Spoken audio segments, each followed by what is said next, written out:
This is my grandmother. She's over 90 years old and she lives in Jerusalem. I decided to tell her about the film I am making. אני ישראלי, כן? אני אף פעם לא הרגשתי מה זה אנטישמיות. אז אני שואל מה זה בעצם, אני בא ומנסה להבין מה זה. נו, אז עכשיו אתה יודע מה זה?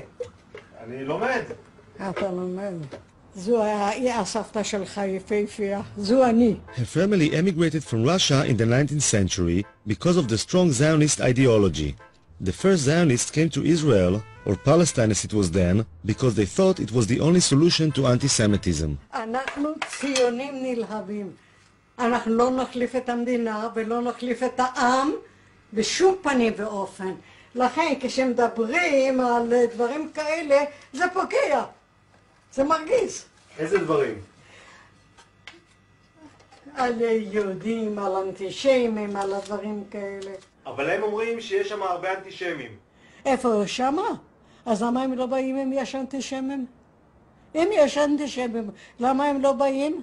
עד שירגו אותם. מה? אז למה באמת הם לא באים? למה הם לא באים? הם אוהבים כסף, יהודי אוהב כסף. יהודי זה רמאי.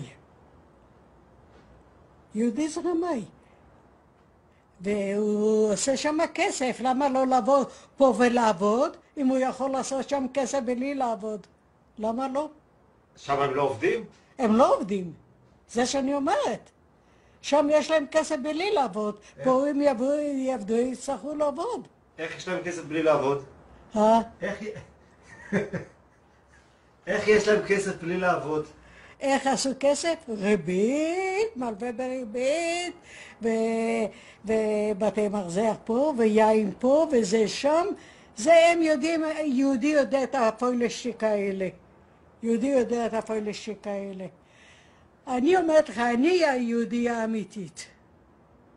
לא כסף מסנוור אותי, שום דבר לא. אבל את מדברת כמו האנטישמים, שאומרים על היהודים שהם לא עובדים והם עושים... לא, אני לא מדברת. אני אומרת, הם רוצים להיות שם, שיפסם להם, עד שאולי יבוא מישהו, היטלר אחר ויהרוג, ואתם יברחו. מה?